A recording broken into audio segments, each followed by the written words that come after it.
नमस्कार। आप सभी का Guru Shikhar study hub channel पर हार्दिक स्वागत है। बच्चों, आप लोगों को मैंने कंप्यूटर के कुछ टॉपिक करवा दिए हैं, तो आज हमने सोचा है कि भी क्यों ना हम जो पढ़ा दिया गया उसका आप लोगों का टेस्ट लिया जाए। तभी तो आपका पता चलेगा कि आप लोग जो वीडियो रेगुलर देखते हो और आप लोग जो घर पे तैयारी करते हो उसमें आपने क्या क्या सीख लिया है, तो ये जानना बहुत जरूरी है। आज का हमारा ये टेस्ट स्टार्ट हो रहा है। आप सभी जल्दी से जल्दी टेस्ट ज्वाइन कर लीजिए और आप सभी वीडियो को लाइक भी करें, दोस्तों के साथ शेयर भी करें, ताकि और बहुत सारे जो विद्यार्थी है वो भी इस टेस्ट से जुड़ सके। तो आप सभी के लिए शुरू करते हैं फिर आज का टेस्ट। एक बात आपको ध्यान रखना है, आप अपना जो जवाब है आप मुझे कमेंट बॉक्स में तुरंत देंगे, ये ध्यान रखना है। आपको समय बहुत कम मिलेगा क्योंकि मैं 2 बार प्रश्न को रिपीट कर रहा हूं, इसलिए समय कम दे रहा हूं। तो आप तुरंत अपना ए बी सी डी जो भी ऑप्शन जो आपको सही लगे वो आप जवाब देंगे। तो फिर शुरू करते हैं आज का टेस्ट। ध्यान रखना इस चीज का भाई, जल्दी जल्दी आपको कमेंट बॉक्स में जवाब देना है। जी हाँ, तो पहला क्वेश्चन है, ताप, दाब, गति आदि के संकेतों के आधार पर कार्य करने वाले कंप्यूटर होते हैं। तो अब बच्चों आपको ये बताना है कि ऐसा कौन सा, इनमें से ऐसा कौन सा कंप्यूटर है जो ताप, दाब, गति के आधार पर यानी संकेतों के आधार पर कार्य करता है। बिल्कुल आप मुझे तुरंत कमेंट बॉक्स में अपना जवाब लिखते रहे, सही गलत हम देखेंगे। हाँ जी, बिल्कुल सही, आप सही जवाब दे रहे हो, सही लिखते रहो, बस कमेंट में अपना जवाब जरूर देते रहे। जी हाँ, तो चलिए फिर देख लेते हैं इस सवाल का सही जवाब। हाँ जी, बिल्कुल सही। एनालॉग कंप्यूटर जो होता है वो ताप, दाब, गति आदि के संकेतों के आधार पर कार्य करता है, ये बात ध्यान रखना। और इसका प्रयोग वैज्ञानिक तथा चिकित्सा के क्षेत्र में किया जाता है। मैंने आप लोगों को ये टॉपिक पढ़ाया, उस टाइम ये सब बातें बताई हुई है, बस यही देखना है कि आप लोग कितनी तैयारी कर रहे हो। चलिए फिर अगला सवाल देख लेते हैं। जी हाँ, कीबोर्ड में F1, F2, F3, F4 जो कुंजियां होती है 12 तक, उनको क्या कहते हैं, उनका क्या नाम है? जी हाँ, कुंजी इनपुट डिवाइस के बारे में जब मैंने आपको बताया था तो इस प्रश्न का जवाब वही था। तो F1, F2, 3 वाली कुंजियां न्यूमेरिक कुंजी कहलाती है कि फंक्शन कुंजी कहलाती है या फिर टगल कुंजी कहलाती है या फिर इनमें से कोई नहीं? जी हाँ, बिल्कुल आप कमेंट बॉक्स में मुझे जवाब देते रहें ताकि तुरंत सभी को पता चले कि ये जो है वो बहुत ही काफी होशियार स्टूडेंट है। बिल्कुल हमें नाम में सबका नाम आप लोगों का कमेंट में मेंशन जरूर करूंगा, तो आप लोग मुझे बताते रहिए। जी हाँ, अगला इस सवाल का सही जवाब जो है वो है फंक्शन कुंजी, क्योंकि F1 से लेकर F12 तक जो कुंजियां होती है वो फंक्शन कुंजियां, फंक्शन की कहलाती है। इनका हर प्रोग्राम में अलग अलग कार्य होता है। चलिए फिर अगला सवाल देख लेते हैं, आप लोग जवाब देते रहें। अगला सवाल है कि जब कंप्यूटर स्टार्ट किया जाता है तो इनमें से कौन हार्डवेयर उपकरणों की चेकिंग करता है? बहुत ही शानदार सवाल है ये। बिल्कुल आप लोग कमेंट बॉक्स में अपना जवाब लिख दे तुरंत, सही गलत आपको जैसा आ रहा है वो वैसा ही लिखना है, क्योंकि यहाँ सोचने के लिए टाइम नहीं मिल रहा है। जी हाँ, बिल्कुल सही जवाब देख लेते हैं। बताइए आप, CMOS होता है कि POST होता है या फिर DMOS होता है या फिर RIP होता है? बिल्कुल सही जवाब है, हाँ जी, पोस्ट। क्या सही जवाब क्या है? बी आंसर जिसने दिया उसका सही जवाब है भाई। पोस्ट का मतलब होता है पावर ऑन सेल्फ टेस्ट के द्वारा ये चेकिंग की जाती है। ध्यान रखना, ये सवाल बहुत इंपॉर्टेंट है। अगला सवाल है 4 नंबर, निम्न में से पहला डिजिटल कंप्यूटर कौन सा है? यानी जो ऑल पर्पज वाला जो कंप्यूटर जो आया था ना वो पूछा है मैंने। तो यूनिवेक, एनिएक, एडसेक, पेंटियम 1, इनमें से आपको जवाब देना है। पहला digital computer UNIVAC, ENIAC, EDSAC, Pentium 1, इनमें से कौन सा सही जवाब है? तुरंत मुझे कमेंट बॉक्स में तुरंत उत्तर दे दे भाई। हाँ, बिल्कुल सही जवाब जिनका बी है वो सही है, क्योंकि पहला ऑल पर्पज जो वाला डिजिटल कंप्यूटर था वो एनिएक था। यूनिवेक तो यूनिवर्सल जो कंप्यूटर जो था वो कमर्शियल कंप्यूटर जो आया था वो, लेकिन एनिएक जो था ना सामान्य उद्देश्य के लिए बनाया गया 1946 में। एकर्ट और मॉकली जो था ना, इन्होंने इसका आविष्कार किया था, ये इसके बनाने वाले थे। तो सही जवाब जिनका बी है उनका सही जवाब है। अगला प्रश्न देखिए, चतुर्थ पीढ़ी के कंप्यूटर में मुख्य घटक का इस्तेमाल हुआ। जी हाँ, आपको मैंने टेबल बना के समझाया था, तो आपको सही जवाब देने हैं कंट्रोल इकाई, vacuum tube, very large scale integrated circuit या फिर इंटीग्रेटेड चिप। इनमें से किस घटक का चौथी पीढ़ी में इस्तेमाल हुआ था? जवाब जल्दी जल्दी आप कमेंट बॉक्स में सुन के तुरंत आप उत्तर दे दिया करें। बिल्कुल सही जवाब, जी हाँ, सही जवाब क्या है? चतुर्थ पीढ़ी के कंप्यूटर में मुख्य घटक जो इस्तेमाल हुआ था वो था very large scale integrated circuit, यानी वीएलएसआई टेक्नोलॉजी काम में ली गई थी और उसके साथ साथ इसमें माइक्रोचिप भी आ गई थी। और आपको मैंने ये भी बताया था कि इंटेल कंपनी द्वारा 1971 में माइक्रोचिप का पहला जो माइक्रोचिप बनी थी उसका आविष्कार हुआ था। और वैक्यूम ट्यूब पहली पीढ़ी में आई थी और इंटीग्रेटेड चिप यानी कि आईसी तीसरी पीढ़ी में आई थी। बिल्कुल आप लोग सही जवाब, कुछ स्टूडेंट है वो सही दे रहे हैं, बहुत ही शानदार, अच्छी बात है, आप लोग तैयारी करके आए हो। जी हाँ, अगला प्रश्न है, इनपुट उपकरणों का प्रयोग किया जाता है। देखिए यहाँ कितना हमने घुमा के दिए, सोचने वाला प्रश्न है। प्रश्न का उत्तर भी आपको पता है, लेकिन देखो पहले आप देखो आंसर देखो। पहला है सूचना को संचित करने के लिए, डेटा कंप्यूटर को देने के लिए, और तीसरा सी जो है वो सूचना प्राप्त करने के लिए, और डी है वो डेटा प्रोसेस करने के लिए। सवाल क्या है? इनपुट उपकरण का प्रयोग किया जाता है। इनपुट क्या काम आता है? सूचना को स्टोर करना, डेटा को कंप्यूटर को देना, सूचना प्राप्त करने के लिए, डेटा प्रोसेस करने के लिए। बिल्कुल सही जवाब, बहुत बहुत शानदार, वेरी गुड। ये सही जवाब जो है वो है डेटा कंप्यूटर को देने के लिए। बिल्कुल, इनपुट उपकरण का तो काम ही यही होता है भाई, कंप्यूटर को डेटा देता है। ये हम जो भी टाइप करेंगे, सूचना देंगे, फोटोज वगैरह देंगे, यानी वही काम होता है। इसका काम क्या होता है? इनपुट देना। अगला सवाल जो है, निम्न में कौन सा उपकरण सॉफ्ट कॉपी आउटपुट नहीं देता है? प्रश्न को बहुत ही ध्यान से पढ़ा करें आप लोग। जवाब जल्दी जल्दी दे रहे हैं तो प्रश्न देखो, ये टेक्निक है, जितना जल्दी आप लोग जवाब देते हो ये आपके माइंड पे डिपेंड करता है कि आप लोगों की तैयारी कितनी स्ट्रॉन्ग है। आप लोग तुरंत जवाब दे देते हो। तो जी हाँ, वीडियो, एलसीडी, लेजर प्रिंटर और सीआरटी।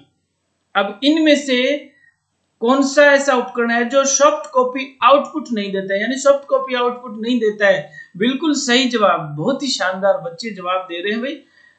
जी हाँ, सही जवाब है लेजर प्रिंटर, क्योंकि लेजर प्रिंटर जो होता है वो हार्ड कॉपी आउटपुट प्रदान करता है।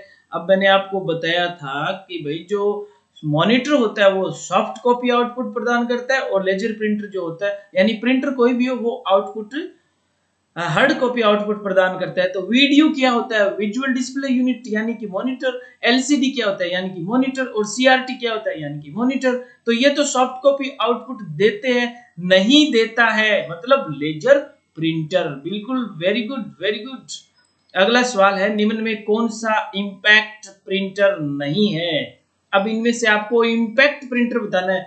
Drum printer, inkjet printer, daisy wheel printer और चेन प्रिंटर। फिर से सवाल सुन लीजिए, निम्न में कौन सा इंपैक्ट प्रिंटर नहीं है? Drum printer, inkjet printer, daisy wheel printer, chain printer. Very good, आप लोग बहुत सारे बच्चे सही जवाब दे रहे हैं। सही जवाब क्या है? Inkjet printer. निम्न में कौन सा इंपैक्ट प्रिंटर नहीं है? इंकजेट प्रिंटर जो होता है ना, वो तो नॉन इंपैक्ट प्रिंटर होता है। तो सही जवाब क्या आएगा? बी, जिसका है उसका सही जवाब आ रहा है। वेरी गुड, बहुत अच्छे। अगला प्रश्न है, निम्न में कौन सा नॉन इंपैक्ट तथा पेज प्रिंटर का उदाहरण है? देखो यहाँ पे बहुत सोचने वाला प्रश्न बनाया मैंने कि निम्न में कौन सा नॉन इंपैक्ट तथा पेज प्रिंटर का उदाहरण है? तो laser printer, inkjet printer, drum printer या फिर डॉट मैट्रिक्स प्रिंटर। इनमें से आपको बताना है, बताइए जल्दी जल्दी। हाँ जी, आपके कमेंट बॉक्स में आपका आंसर आना चाहिए। ए सही है कि बी सही है, सी है या डी है, वो आप तुरंत कमेंट बॉक्स में मुझे लिखकर देते रहे। हम लोग देख रहे हैं, बिल्कुल, जी हाँ। चलिए फिर सही जवाब देख लेते हैं।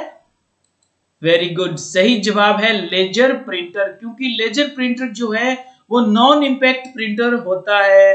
क्यों इसमें क्या होता है कि हेड जो होता है वो सीधे पेपर के संपर्क में नहीं होता है और ये प्रिंटर शोर भी कम करता है। इसके अलावा इसमें ड्राई इंक का प्रयोग होता है, सूखी स्याही लेजर प्रिंटर में काम में ली जाती है। वेरी गुड, बहुत अच्छे।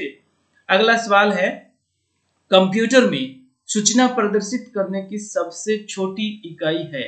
जी हाँ, कंप्यूटर में सूचना प्रदर्शित करने की सबसे छोटी इकाई है बाइट, निब्बल, बिट या फिर ये सभी, उपरोक्त सभी। बिल्कुल आप लोग कमेंट बॉक्स में जवाब दे भाई, कंप्यूटर में सूचना प्रदर्शित करने की सबसे छोटी इकाई है बाइट, निब्बल, बिट या फिर उपरोक्त सभी। वेरी गुड आंसर, बहुत जल्दी जल्दी कई विद्यार्थी बहुत जल्दी उत्तर दे रहे हैं। जी हाँ, सही जवाब है बिट, क्योंकि 0 और 1 जो होती है उसको बिट कहते हैं और 4 बिट के बराबर एक निब्बल होता है और 8 बिट का क्या होता है, एक बाइट होता है। बिल्कुल सही जवाब। आप लोगों की तैयारी अच्छी है, आप लोग जवाब देते रहे। फिर देखेंगे सबसे ज्यादा इस टेस्ट में किसके मार्क्स बनते हैं।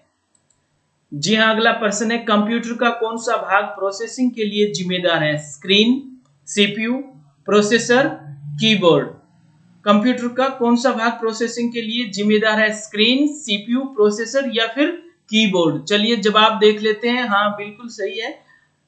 हाँ जी, सीपीयू जो होता है वो कंप्यूटर में प्रोसेसिंग के लिए जिम्मेदार होता है, क्योंकि सीपीयू कंप्यूटर का क्या कहलाता है? दिमाग कहलाता है। और कंप्यूटर की सभी कार्य प्रणाली का संचालन कौन करता है? सीपीयू। तो सही जवाब है। चलिए अगला प्रश्न फिर देख लेते हैं। हार्ड डिस्क में जीरो ट्रैक कहाँ होती है? ये बहुत ही शानदार प्रश्न है भाई, ध्यान पूर्वक देखो। हार्ड डिस्क में जीरो ट्रैक कहाँ होती है? अंदर की ओर, बाहर की ओर या फिर पूर्णतः मशीन के ऊपर आधारित ही होती है या फिर इनमें से कोई नहीं? बिल्कुल सही जवाब। आप लोग तुरंत मुझे कमेंट बॉक्स में तुरंत अपना जवाब दो भाई, देखते हैं किसका सही होता है। अंदर की ओर होता है कि बाहर की ओर होता है या फिर मशीन के ऊपर ही डिपेंड करता है ये? हाँ बिल्कुल सही जवाब आप देते रहे। चलिए हम भी देख लेते हैं सही जवाब क्या है और आपका क्या जवाब मैच कर रहा है कि नहीं कर रहा है। चलिए, जी हाँ, सही जवाब है हार्ड डिस्क में जीरो ट्रैक बाहर की ओर होता है। ध्यान रखना भाई, क्योंकि ये बाहर से 0 1 2 3 अंदर की ओर जाता है। ऐसे बाहर की ओर डिस्क की स्टेप क्या होती है? कई गोलाकार चक्रों में विभाजित होती है जिन्हें ट्रैक्स कहा जाता है। प्रत्येक ट्रैक का एक नंबर होता है जो बाहरी तरफ से शुरू होता है और जो अंदर की तरफ बढ़ता है। और ध्यान रखना, ट्रैक जो होते हैं ना उनको सेक्टर में भी विभाजित किया जाता है। वेरी गुड, बहुत अच्छे। कुछ बच्चों की तैयारी अच्छी है भाई। अब अगला सवाल है, विंचेस्टर डिस्क किसे कहा जाता है? जी हाँ, बहुत ही शानदार प्रश्न आया भाई। विंचेस्टर डिस्क किसे कहा जाता है? Floppy disk, magnetic tape, CD ROM, hard disk. बताइए भाई, विंचेस्टर डिस्क किसे कहा जाता है? बिल्कुल आप मुझे कमेंट बॉक्स में तुरंत कमेंट करके बताते रहे कि विंचेस्टर डिस्क इनमें से कौन सा ऑप्शन सही है। विंचेस्टर डिस्क किसे कहा जाता है? फ्लॉपी डिस्क होती है कि मैग्नेटिक टेप होती है या सीडी रोम होती है या हार्ड डिस्क होती है? तुरंत जवाब दे भाई। हाँ चलिए फिर देख लेते हैं आपका जवाब। बिल्कुल सही है, डी जिनका सही है भाई, डी जिनका आंसर आया ना।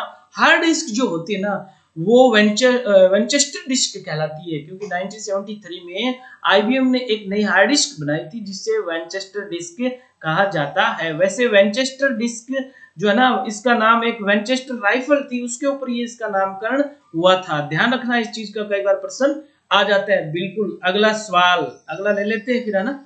बिल्कुल, अब देखो यहां देखो कितना शानदार प्रश्न आया कि इनमें से वोलेटाइल मेमोरी का उदाहरण है। प्रश्न फिर से, इनमें से वोलेटाइल मेमोरी का उदाहरण है P ROM, E P ROM या फिर ए एंड बी दोनों ही है या इनमें से कोई नहीं है? बिल्कुल आप लोग तुरंत मुझे कमेंट बॉक्स में जवाब दो भाई। हाँ बिल्कुल लिखते रहो आप लोग, ए बी सी डी में जो सही है वो तुरंत लिख के जवाब देते रहो। मैं देख रहा हूं किस किस के सही आ रहे हैं, आप लोगों को तुरंत आपको पता चल जाएगा। जी हाँ बिल्कुल, चलिए फिर इसका जवाब देख लेते हैं कितने लोगों ने सही दिया है और किसके गलत है। बिल्कुल चेक कर ले फिर। हाँ जी बिल्कुल डी आंसर, क्योंकि इनमें से कोई नहीं हाल जो है ना ये आंसर सही है, क्योंकि प्रोम, ई प्रोम जो है वो नॉन वोलेटाइल मेमोरी के उदाहरण है। अब देखो यहाँ बहुत सारे कई बच्चों को कंफ्यूजन हो जाता है, वो क्या करता है, वो ए एंड बी करके आ जाता है। तो अपने को ये नहीं करना है भाई, पहले पता तो करो है क्या चीज। रैम थोड़ी दे रखा है, रोम दे रखा है ना, तो पी रोम और ईपी रोम जो है वो नॉन वॉलेटाइल मेमोरी का उदाहरण है। चलिए फिर आखिरी सवाल है भाई, जिनका सही जवाब आ रहे हैं मैं उनकी लिस्ट आप लोगों को ग्रुप में भी डाल के बताऊंगा कि इन विद्यार्थियों ने इतने सही जवाब दिए हैं। जी हाँ, ये आप लोगों को एज ए लाइव मिलेंगे, आपको तुरंत आपका पता चल जाएगा कि इतने बच्चों के सवाल सही है। चलिए फिर लास्ट क्वेश्चन देख लेते हैं। अभी आप लोगों में फर्स्ट सेकंड वाला जो एक नंबर का भी बहुत बड़ी महत्व होता है, एक नंबर का, वो आखिरी सवाल सही करना। आप लोग ध्यान देना, तुरंत कमेंट करना, लेकिन सही कमेंट करना। जी हाँ, अगला सवाल है, रोम में स्टोर होने वाले प्रोग्राम कहलाते हैं। अब देखो, ये मैंने आपको वीडियो में जो अपने प्रीवियस जो पेपर जो मैंने सोल्व करवाए थे ना, हल करवाए थे ना आपको, उन प्रश्नों में भी इस टाइप का एक प्रश्न आया था, वो मैंने आप लोगों को समझाया था। अगर आप लोग ने वो पहले वाले वीडियो देखे हैं तो इसका जवाब बिल्कुल से आप सही दोगे, मुझे पता है। कुछ विद्यार्थी सही देंगे, पता है ना, भरोसा है मुझे, क्योंकि रेगुलर आप लोग क्लास देख रहे हो। और तो चलिए स्टार्ट देख लेते हैं। रोम में स्टोर होने वाले प्रोग्राम होते हैं, कौन से होते हैं? सिस्टम सॉफ्टवेयर होते हैं, माइक्रो प्रोग्राम होते हैं, एप्लीकेशन सॉफ्टवेयर होते हैं, या फिर यूटिलिटी प्रोग्राम होते हैं। बिल्कुल जवाब सही, कमेंट बॉक्स में तुरंत अपना जवाब लिख दीजिए, तुरंत अपना जवाब लिख दीजिए। बिल्कुल, बहुत अच्छे। कुछ विद्यार्थियों के सही जवाब आ रहे हैं, हो सकता है कोई जल्दबाजी में गलती भी कर देते हैं, तो आप लोगों को जल्दबाजी में काम नहीं करना है, आप पहले प्रश्न को पूरा पढ़ो। रोम में स्टोर होने वाले प्रोग्राम कहलाते हैं system software, micro program, application software, utility programme. अब आपका जो सही जवाब जो आप लोगों ने दिए हैं, आंसर आपको आपकी स्क्रीन पर सामने आ रहा है। जी हाँ, माइक्रो प्रोग्राम। अब समझ में आ गया, वो पुराना वीडियो देखा था, अब तो समझ में आ गया कि हाँ सर आपने वो बताया था, अब ध्यान में आ गया। बिल्कुल, सिस्टम बूट प्रोग्राम तथा बायोस माइक्रो प्रोग्राम के उदाहरण होते हैं जो रोम के अंदर संचित होते हैं। अब देखो, इनके ऊपर 2-3 प्रश्न आए थे, मैंने आपको बताया भी था।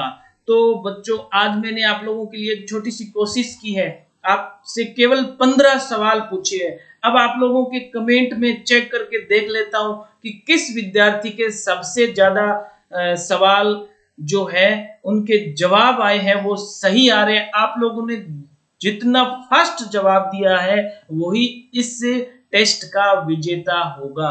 तो आप लोगों ने जो इस टेस्ट में भाग लिया है, वो इस सभी के लिए आप अपने कमेंट बॉक्स में अपने राय मुझे जरूर दे, और इस वीडियो को अपने दोस्तों के साथ भी शेयर करें ताकि वो भी नए प्रश्नों का फायदा उठा सके।